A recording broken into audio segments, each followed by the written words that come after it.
hello there. It's Wednesday the 27th of February 2013. Welcome along to today's United Kingdom talk. Thank you very much to Ian Duff, who sends me... I mentioned that I do like Bush's baked beans. Now, you can only get these in the States at the regular price. I gather you can get them here. Someone sent me Bush's baked beans that they bought in the UK. I think there is somewhere you can get them, but they're very, very pricey over here.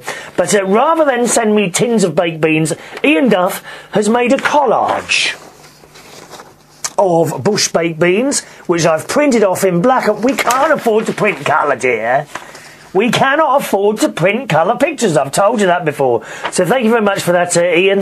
A nice black and white mirage, collage, not mirage, collage of Bush baked beans. Thank you very much, Ian. It's very kind of you to send such things. Got to say a quick hello to Glendora today. Someone who I was working with last Friday, and she comes up to me and she says, I watch your videos. I love seeing your cat. So there we are, Glendora. No cat today, I'm afraid. I've just checked, and she is asleep on the bed next door. She seems to be spending a lot of time sleeping now. In fact, I would say the cat probably now sleeps 22 hours of the day. Is that normal when a cat gets older? There's nothing wrong, is there? I mean, she doesn't cry out or anything like that. She just seems to be very happy sleeping. And at night, as I've told you before, she sleeps right next to my head. I don't know why, but the asthma problem I have had for many years, which I always put down to the cat, doesn't seem to be giving me a problem at the moment. So, I mean, it was a little bit worse last week when we suddenly went to very cold weather, when we've still got it at the moment, but it's not as bad today as it has been at the weekend. Oh, it's been freezing cold. But... you know, I don't put the asthma down to the cold weather either, because in New York, when I was in New York a couple of weeks ago, let me tell you, that was cold. Oh, God. When I left the hotel, the night I got there, booked into the hotel, put my stuff down, I thought, right, I'm just going to go out and get a pizza or something. And I left the hotel, and within 4 minutes, I had to dash into a shop and buy a woolen hat. My ears felt like they were just going to snap off at any moment. Oh, that is really cold. And yet, no asthma problem in New York. So I think it's a combination of things. I think it's a combination of the cat and the cold weather. Although, at the moment, it's not too bad. A quick puff on the blue thing seems to sort everything out, and I'm not doing that very often either, so fingers crossed. Anyway, hello Glendora, okay? No disturbances from the cat on today's show. No meow as she walks past the door. Meow, meow. No, none of that today. She's curled up asleep on the bed. All right, as always, lots of emails to do, boys and girls. Hello to Wendy. Wendy is a Fanilow, same as myself. Huge Barry Manilow fan, and I did notice, Wendy, that you've subscribed to the YouTube videos, haven't you? Thank you, Wendy. You can subscribe to YouTube, boys and girls. If you go to the main, if you go to YouTube, my YouTube username there is Chris Reardon UK. That's CHRISREARDON UK. Chris Reardon UK. Just play any of the videos, and Ian was telling me apparently a green subscribe button. Does it happen? Does that actually happen? How does that work? Let me just have a quick look for you. If I just choose any of my videos, there we are. How does this work? Where's the subscribe button then? I don't see a subscribe button. Oh, there it is. Down the bottom. Oh no, maybe I tell you what, maybe I'll look at someone else's video. There we are. Okay, so if you bring up any of my videos on the YouTube, there's a subscribe button sort of just underneath it. Alright? I'm just actually looking at one of those Harlem Shake videos. This is the latest dance craze. You know, since Gangnam Style. Since that Harlem Shake. I'd love to be part of a Harlem Shake video. I must try and set that up somewhere. Anyway, Wendy writes, another great show, Chris. Enjoyed watching and listening to you so much. The jumper is also much better. That would be the jumper that I took back to Burton's, who very quickly replaced it with no problem at all. Thumbs up for Burton's. No problem changing an item of clothing, and I was wearing that last week. Today I am wearing a woolen jumper as purchased for me by my best mate Ron for my birthday. It's very nice. It's a navy blue jumper, all woolen. Very nice indeed, and I thought I'd need a medium, a large, but he's bought me a medium, and it doesn't look. I don't look too fat in this one. I don't think so. I don't think so. So thank you very much for that, Ron. Hello to Marge, who writes, Druids chants. I was asking, are there any chants that Druids... I quite like chants. I like Gregorian chants, you know, in Latin. I do quite like that. Just type it into one of your music programs, or maybe on Google. I'm sure you'll bring up some Gregorian chant. I quite like that. And Marge says there is Druids chant. There is even one here on YouTube. It's the same as Gregorian chant. Search for Genso. Let's have a quick listen to that. Actually, can we play that? I don't know. Are we allowed to play that? 1 second. Let's just turn on the old sound system and see if we can find something. Let me see. Let's YouTube. What's it called again? Genso. Okay. GENSO space SUIKODEN. So Gensko Sukoden 2, or 2 eyes, is it? Let's have a look. Opening movie? Oh, it's just brought out a load of cartoons. I don't know. Let's try this. Let's try this opening music.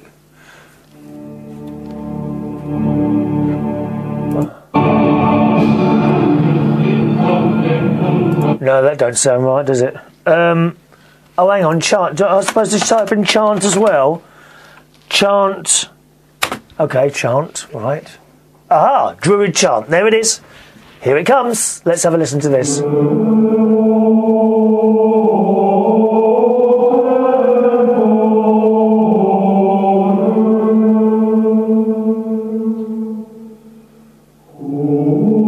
Yes, like that very much, thank you. Let me just save that to my favourites.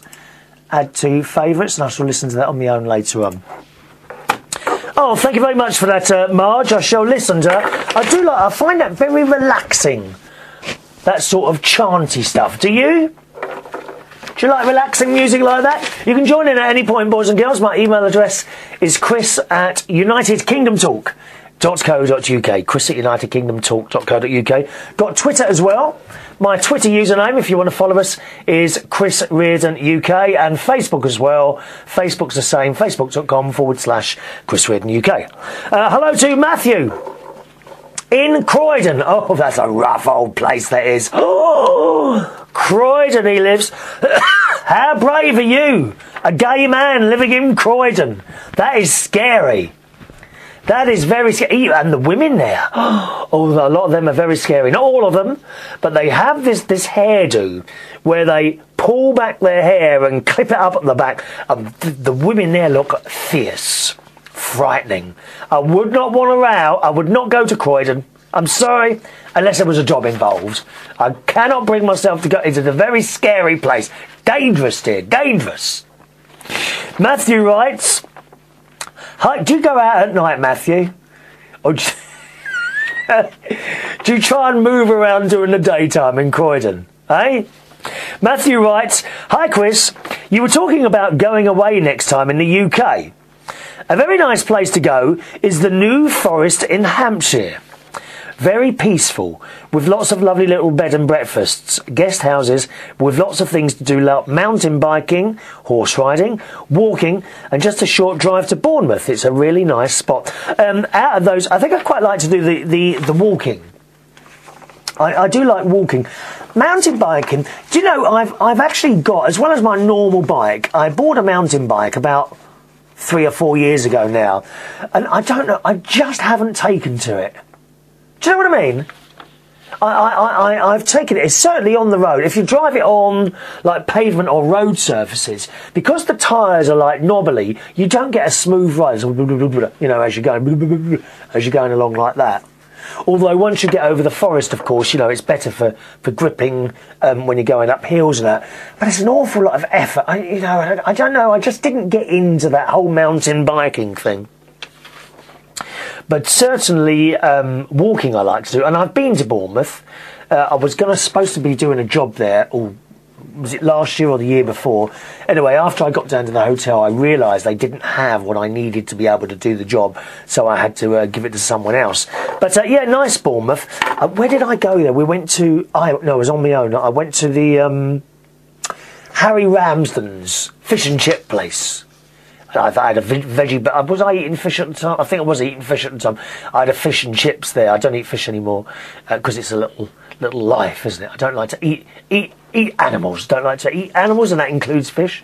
But the Harry Ramsden's, and it's right on the coast. So you go upstairs, sit against the window, and there in front of you is the sea. How lovely. How lovely. But definitely, I think my next holiday, I'm sure, will be in the UK. I'm going to see how that goes. I have been looking at bungalows and sort of cottages to hire in the UK, but I find most of them appear to be attached to the owner's house. So, for example, you might have a farmhouse or something like that, you know, where a farmer lives, and the holiday cottage is a cottage. I've got cats on the mind. The holiday cottage is actually attached to the farmer's house, and that's not really what I'm looking for. Something very secluded. You know, so you can hire the cottage and it's in the middle of the forest or in the middle of nowhere. There's no one around. That's what I'm looking for at the moment. And I haven't quite found what I'm looking for yet. So thank you very much for that one, Matthew. Matthew, I thought you were going to come down to one of my karaokes. You must come to the Camden one. The Camden one is doing very well. You may remember we started Camden Karaoke, I think, back in November last year. October, November last year. That is now doing very well. We've just had this week's karaoke. Went extremely well indeed. So I'm very pleased with how that one's going. And that's Camden, Belushi's in Camden, every Sunday night between 8 p.m. and 12 midnight. So nice and early finish, so you get to stay the whole night and still be able to get up for work tomorrow morning. All right, for your Monday morning. Remember that? Camden Belushi's, that's, I think it's 48 to 50, Camden High Street, Sunday nights between 8 p.m. and 12 midnight. And we have some wonderful, wonderful characters there. We really do. You come there and you get... Do you know what I mean by characters? People who aren't... They're not plastic people. You know, you go into some places and everyone wants to look the same and be the same and be perfect faces and perfect bodies. I mean, the gay clubs are like that a lot. That's why I'm not... You know, I don't do too many gay clubs anymore because it's all so pretentious and... I mean, don't get me wrong, not everyone. I've done some wonderful places. When I worked in Heaven, which was a big gay club in London a few years ago, coming up to about 6 or 7 years ago now. We had some wonderful youngsters in there, and they weren't pretentious at all. They were lovely, lovely people. But certainly the ones in central London, you go to any of the bars in Soho and the Vauxhall area, that is quite pretentious. There are certain bars you go in, and I would go in there and completely feel out of place, even though I'm gay. I would completely feel out of place because I'm not young, I'm not beautiful, and I'm a little bit overweight. So I would not fit in there. And the sad thing is, the people in there would make sure, a lot of the people in there would make sure that you don't feel that you're in the right place. You understand what I mean? So I don't go anymore. Simple as that. Don't go to these places anymore. But you come in Camden Karaoke, and don't get me wrong, you know, we're not full of ugly people in there. Everyone has their good looks in there. Everyone is sort of quite good looking, I think. But they are characters. They are different people. You know, so you've got 10 people there, say you've got 10 people sitting there at a table, each one of them will be completely different. And that is the beauty of working in Camden Town. I worked in another place in Camden Town for 18 years and it was exactly the same. That was like the gay version of where I am now. You know, again, wonderful, wonderful characters who would go in there. And we have the same thing in Belushi's in Camden on a Sunday night. And do you know what? Before I took that job, because it's only just down the road from the other place I used to work in, when I took that job, I knew it was going to be like that. I also worked in another little straight bar just up the road for a very short period of time, only 2 months. And that again had some characters in there as well. Wonderful characters, and that's what we like. Because, you know, let's face it, when you go into a bar and everyone looks the same and everyone's pretty and everyone's got a perfect face and a perfect body and looks 20 years old, it's boring. I'm sorry, it really is boring. And the funny thing is they don't realise it. You know, they think they're wonderful and they're not, they're boring. Like, for example, that TV show, that dreadful TV show that has just come back on there, The Only Way is Essex. The worst programme ever to hit UK screens that is still on air. I can't believe it. And they're all sort of portrayed to be pretty people, and they, you know, and they're made up like 10 inches of makeup on, and that goes for the boys as well. And everything is like perfect and pretty, and it's just awful. It is an awful, and they're thick as planks, most of them, thick as planks, and it's a bit like that. Would you want to live somewhere like where they live on The Only Way is Essex? Is it, where is it they live anyway? Is it Basildon? I don't even know. Don't even know. Anyway, so do come along. Camden Karaoke, Belushi's every Sunday night between 8 p.m. and 12 midnight. That's 48 to 50 Camden High Street, I think, okay? All right, emails then. Hello to Anita. Hello, Anita. Dear Mr. Reardon. Oh, that's very very serious, Mr. Reardon. You can call me Chris, Anita. You can call me Chris. Dear Mr. Reardon, my name is Anita. A friend of mine, Wendy, gave me the information to get in touch with you. I live in Tennessee, in the good old USA. We love the USA here in the UK. Always remember that. We love the USA. I've never met Wendy in person, but we are best friends on Facebook. That's the wonderful thing of Facebook, isn't it? You know, I too talk to people that I have never met before, and yet I feel there is a connection, you know? Wendy thought you would like to hear my story about Barry Manilow. So here goes my story. I have always loved Barry's music, but had never been a fan. Now, I think this is where I'm coming from as well, Anita. I think up to 2 years ago, I've always liked Barry Manilow's music, but I wouldn't have considered myself a Fanilow. I've now been to 4 concerts of his in the space of 2 years, and I find myself playing his CD in the car time and time again. One particular one, it's the one he made in London in 2011 with the Royal Philharmonic Orchestra. That one, and there's also one I play. I can't think what it's called, but it's got the Gonzo opening at the beginning. You know, the medley of hits right at the beginning. They're the 2 that I play constantly in the car. So I now consider myself a Fanilow as well, Anita. In July of last year, I got the chance to see him in concert. Just luck that someone gave my nephew free tickets to the concert. He was unable to attend, so my sister and I were given the tickets. Lucky us. 2012 had been one of the worst years of my life. Seeing Barry for the first time was the best thing that happened to me all year. The concert was fantastic, and I came away with my spirits higher than they had been all year. You're not the only one, you know. When I saw him in Vegas in 2011, my mate was sitting next to me, and after the concert, I said, that was good, wasn't it? He said, you should have seen your face light up. He said to me, you should see your, because obviously you can't see your own face, you should have seen your face light up when Barry just walked onto the stage, and he's just got something. What is it that he's got? I don't know. The music is wonderful. The man is so talented. What a difference this man has made in my life. Things started to turn around. I bought a Kindle Fire. Is that one of those reading things, isn't it? Yes. Not knowing anything about computers, but with the help of my granddaughters, I have become pretty good at it now. Wendy has also been a big help. I also joined Barry's fan club, bought DVDs and CDs. Yes, I'm a member of that as well. Now, what's it called? Is it Star Biz, isn't it? Or something, Star Biz or something, I think it is. Here's the best thing that has happened to me in a long time. going to see him in Atlanta,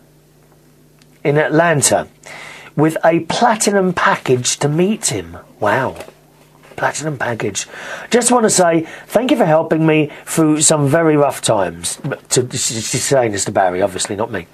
It's funny how someone who you've never met personally can have such an impact on your life. His music inspires me, and so does this man called Barry. I know God sent him to me in July in Nashville, Tennessee, and I am forever grateful. I am a Fanilow for the rest of my life. God is thanked every day for this wonderful person. Sorry, but I could go on and on about Barry, but I will stop now. Thank you for your time. Have a great day. Blessings to you and yours, Anita. So thank you for that, Anita, who sends it from her Kindle Fire. Nice one, Anita. Yes, it is funny how people do, that you've never met before, they do, absolutely do, have an impact on your life. I had a hero DJ, Tony Blackburn. He is my hero DJ. He's still alive doing it. He's 70 years old now, and he still is my hero DJ. And I think he had an impact on my life back in the 80s. And he would play a lot of the soul music, you know, 80s soul. Rufus and Chaka Khan, solid, Ashford and Simpson, Loose Ends, that sort of thing, Luther Vandross, and he completely changed my liking of music. I became really into soul music. So yes, I do understand what you mean. And again, I was doing an overnight radio show in London on medium wave back in 1999-2000. And there, people would ring up and talk to you on the radio. Maybe if they have a problem, they'd talk to you about that, and I would talk to them. This is all on the radio. And then automation came in, so they made the radio station automatic at night time. So it didn't require any presenters between, I think it was 10 p.m. and 6 a.m. So it just played music. So we got the note and okay, thank you very much. Right. So then I announced, you know, that this would be the last show. Oh my God! And you just don't know how upset some people were. One lady, who will remain nameless, was actually crying down the phone to me on a private call. I didn't put any of this on air, and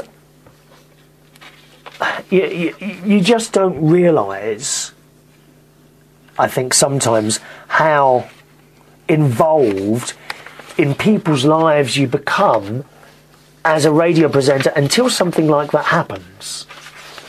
And it was a wonderful thing, to be honest. You know, knowing that you become that involved in people's lives. So I do completely understand what you mean, Anita. Even though you've never met Barry, and you know you might meet him at the Platinum thing for a few minutes, I suppose, and that's wonderful. But you know, you probably won't keep in contact with him. But that doesn't matter, does it? Doesn't matter. Because he still becomes part of your life just through playing his music and that sort of thing. In a way, like this show. You know, I'm sitting here. I don't, you know, I'm in a room here talking to a camera with a couple of lights on and a sound recording device there. But I do not feel I'm sitting here on my own. I feel I'm sitting here with you having a conversation. If for one moment I thought I was sitting here alone, then it'd be pointless doing it. Do you know what I mean? So I understand what you're saying there, Anita. Thank you very much for writing in. And I did write back to Anita. She did send a reply. Did I print that one off? Ooh, Anita, did I print that one off? Maybe I didn't. Maybe that was a private thing, was it? It might have been a private one. Well. All right, thanks very much, Anita. Keep in touch, my darling, and keep listening and watching, my love. And keep the emails coming if you've ever got anything to say, all right? Hello to Heidi, H-E-D-Y. Hello, Heidi. I think it's Heidi. Heidi, it might be Heidi. Hello, Heidi. And Heidi says, hi, Chris. I used to listen to you on Play Talk Radio. Well, that would be about 3 years ago now, wouldn't it? In fact, it was one of the best shows on there. Thank you very much. I hated it when they brought on Simon Derby. Now, who's Simon Derby? Oh, is he that one in the National Front? I can't remember now, but he wasn't anything to do with my show. Heidi says, could you do a show which condenses your knowledge on podcasts, maybe? I have not been brave enough yet to do a podcast. I also used to listen to Stacey White, Suko O'Sullivan and Mikey Holt. It is sad that they don't do podcasts anymore, unless I am not looking in the right place. No, you are probably looking in the right place. None of these people do podcasts anymore, I'm afraid. They've done it and that's it. They've moved on. I will probably never move on. I'll probably be here. I'd like to think that I will carry on doing this for always.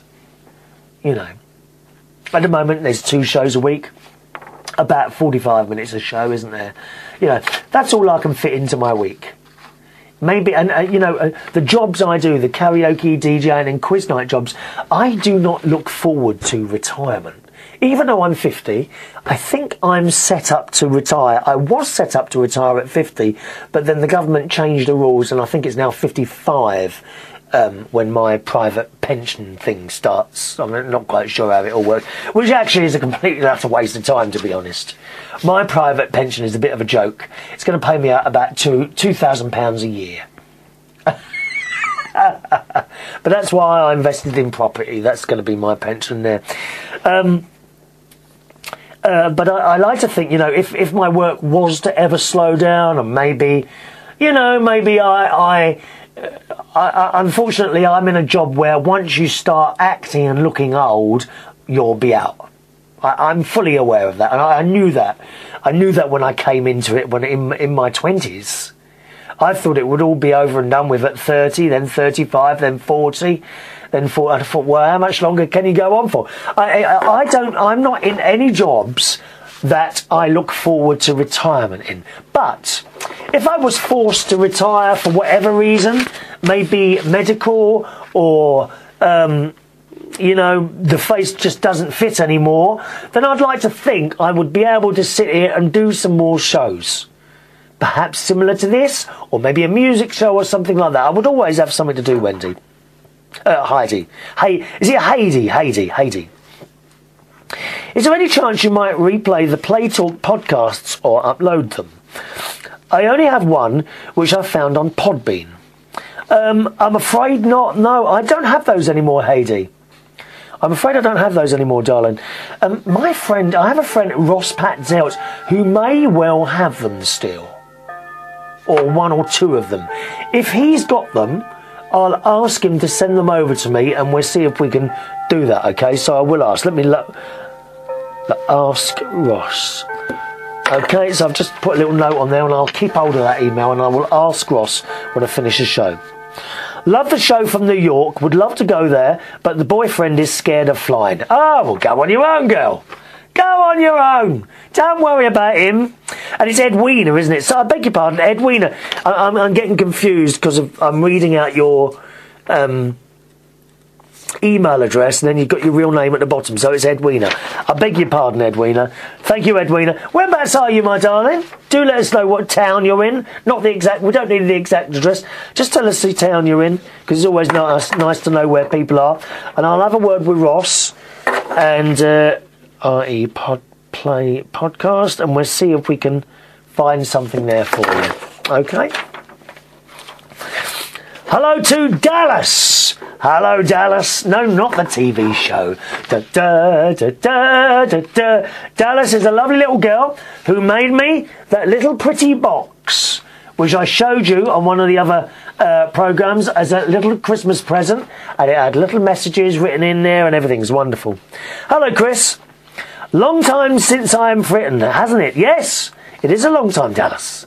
Anyway, I wanted to thank you for appreciating the box card that I made for your birthday so much. I always make cards, never buy. They just aren't sentimental in any way, really, and more often just get thrown out. You are right. You are right. A card that's been bought from a shop is nice to receive, but a card that you make yourself is very, very special. And that box was very, very special that you made. And I don't chuck those out. I have got cards from Suko somewhere. I'll be honest, I can't tell you exactly where they all are. But anything that's made, I keep. I do keep.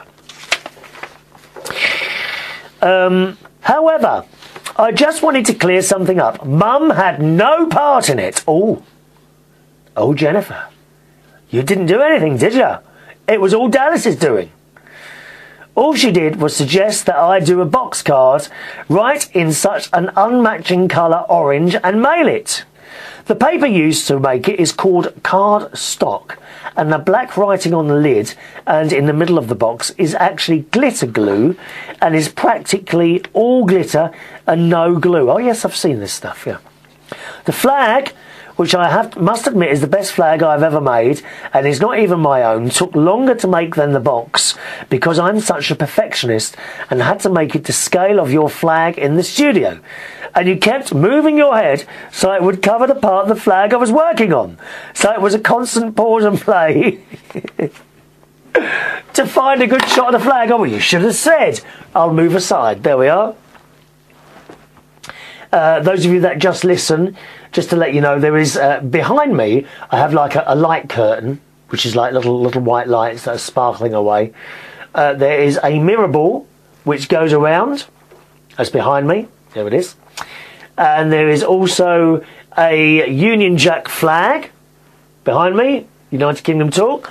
There is a clock to the left of that, which you often hear chiming.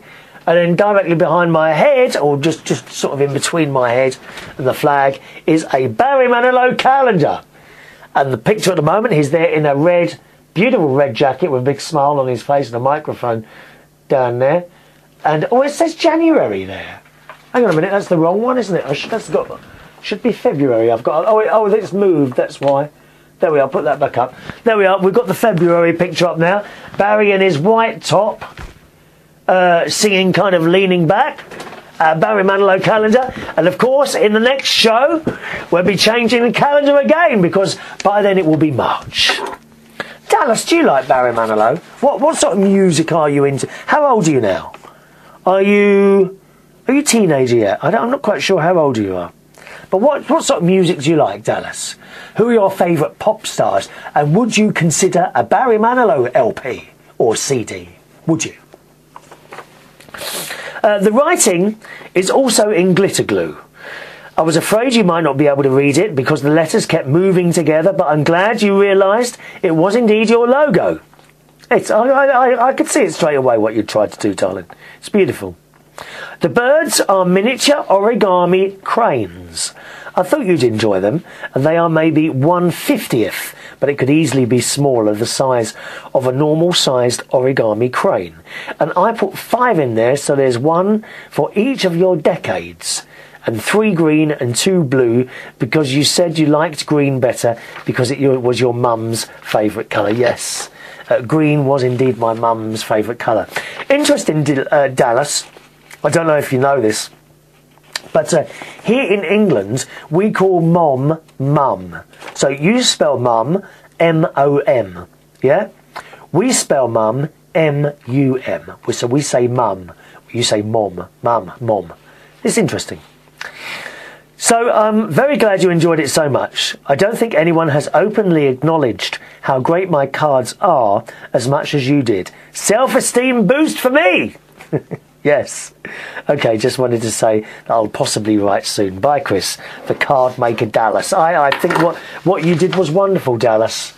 I really, really do appreciate anything that anyone sends in like that. And talking of sending things in, of course, I did forget to give you the address at the end of the last show, as I promised I would, didn't I? So here it comes. If you ever want to send a card in, anything like that, maybe you're going on holiday, eh? Are you going on holiday? Send us a postcard from where you are. And there's also a new app which I discovered on my mobile phone. I haven't got my mobile phone in here. I think it's called Post-it. If you've got an iPhone, have a look for the Post-it note. And what it is, you can send postcards made out of pictures that you've taken with your phone, which is a great idea, isn't it, eh? Anyway, the address, if you want to send anything in, is Chris Reardon, Reardon, United Kingdom Talk, C/O, 2 Brewers, TWOBREWERS, 114 Clapham High Street, CLAPHAM, Clapham High Street, London, SW4 7UJ. Okay? Anything at all that you want to send to me, you can just stick it to that address and it will get to me. Hello to Suko. Now, I mentioned that Suko has made various things over the years and sent them to me. And she sent pictures. She says snowballs, because we was talking about her snowballs that she made, the cookie snowballs. She said, did you forget this? And she includes a little picture of something that she sent me, which was kind of in this little glass cabinet thing, which I still, of course, have. I should have brought it in here to bring it out and show you, but I haven't got it. But I've got a black and white picture, and it's me sitting there with just a towel precociously wrapped around my waist, sitting in between the Queen and Suko. I love that one. So thank you very much for that, Suko. And of course, Suko, I think you have forgotten the picture, again, I haven't got it with me in here, the picture that you sent of myself and Cristiano Ronaldo in a swimming pool. Do you remember that one? That one she sent as like a picture magnet thing, and it's actually attached to my fridge door, so I have that as well. Thank you, Suko. And Suko also sends a picture of the lady who died in the recent hurricane in New York. We think she drowned. We're not quite 100% sure of what happened, but I think she was, I think they were saying she was in bed. I think she'd had a sleeping tablet and she woke up in the night, come out of bed, and they think she walked into the room, which was half full of water, tripped over something and drowned. And she sends in a picture of the lady, and she had a wonderful, wonderful smile, this lady. There is someone I would like to have met as well, I think. Wonderful, wonderful lady, Suko. And also a picture of Suko with her, and in the picture as well is Suko's daughter, beautiful lady, Jade.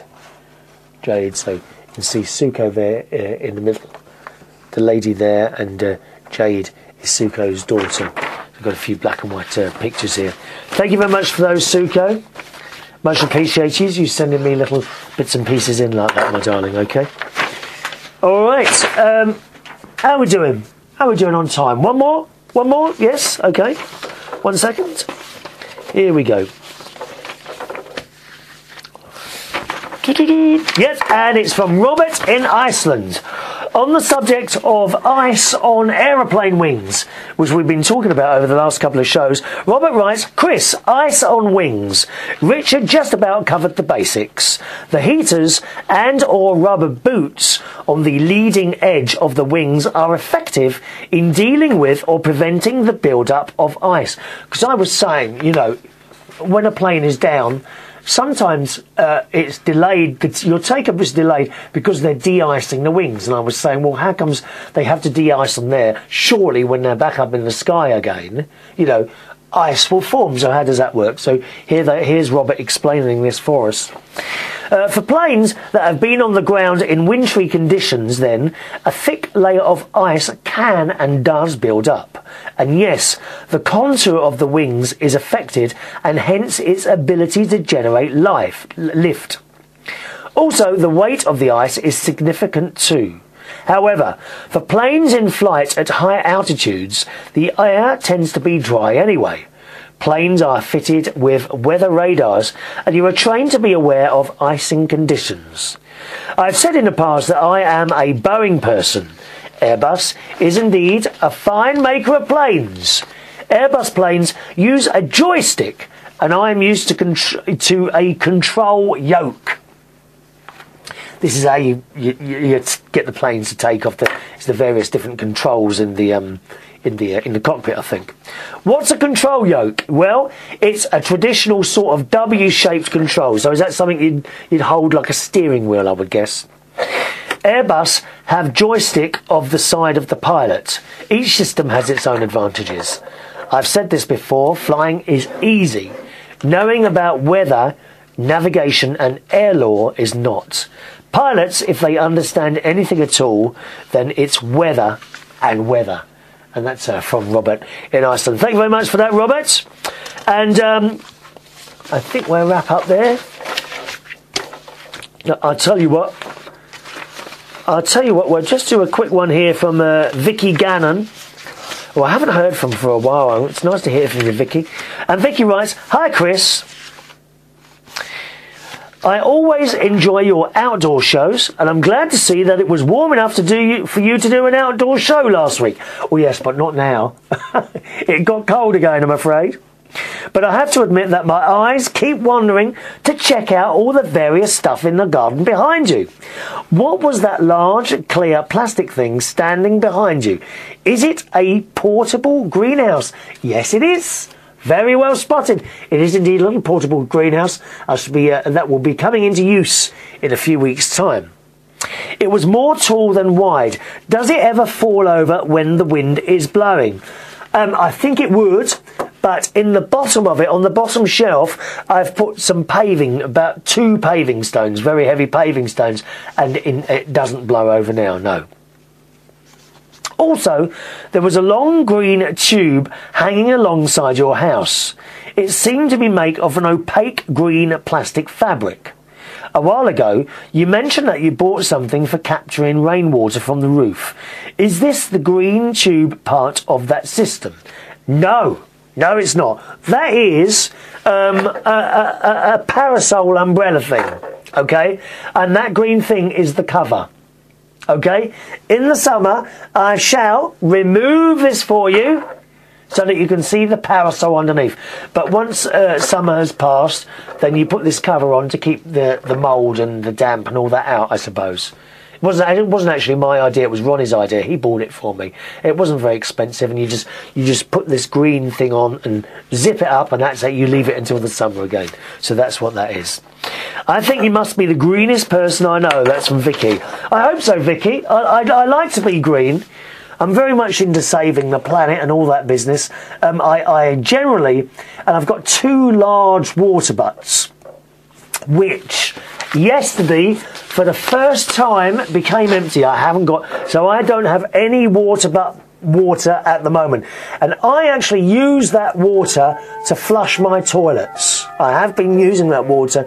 It's not actually connected into the house. What I do, I've got 3 buckets, and I fill up a bucket of water and I take it inside and flush the toilet. Hasn't cost me a penny, you know, because I'm on a water meter.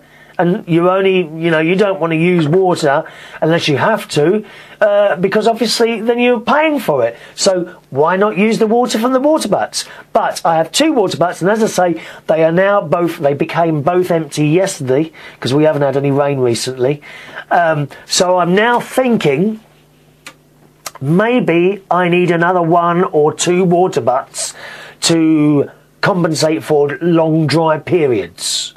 So those 2 large water butts will last me about 2 weeks. So we can go 2 weeks without water, and I've still got water to flush my toilets. But now I've run out, so I'm going to have to... Oh God, we're going to have to use water off the meter. Terrible, dear, terrible. Anyway, that's it from the show today. Boys and girls, thank you very, very much for watching or listening to the show. Please share the show on your Facebook walls. Don't forget, if you don't want to watch the show, maybe you just want to listen, load it onto a little stick or a CD or something and perhaps listen to the show in the car.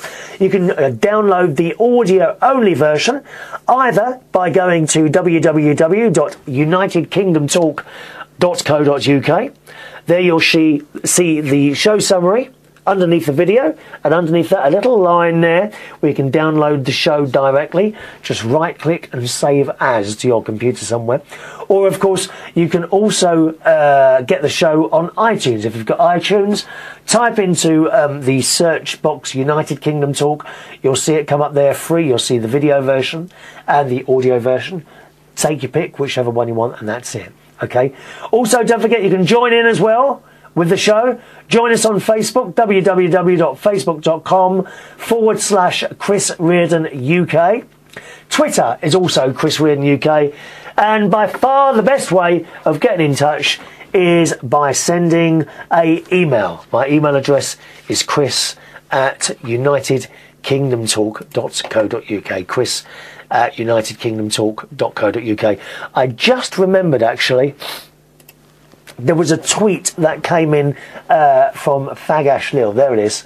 Fag Ashlil says, "I reckon you got the name right with Quitter, and yes, I'm behind with your shows, but I'm nearly as old as you. No one's as old as you, though. Is that right?" And another tweet here from Nick Donaldson. Hello, Nick, who says, "How does one find Marge's chat show? Inquiring minds want to know." Nick, Marge, she's put a couple of her little shows on Facebook, but she hasn't told me that it's okay to tell people where they are, so I better not at the moment. Okay, so yeah, I'm not quite sure if Marge wants everyone to know her Facebook. So let's ask her and see what she comes back with. Marge, do you want people to watch your Facebook? If so, I think you're going to need to put them on YouTube. Open a YouTube account and put them up on YouTube and tell us where people can find them. Okay, my darling. Hello to Paul Edwards, who says, "I watch the show. Love the cardigan. Really, I do." Is that the replacement cardigan you like, Paul? I'm glad you do. Glad you go. ESR UK Network always puts little links to there as well, so I appreciate that as well. Okay, again, thanks for watching and listening. See you on the next show. Bye-bye.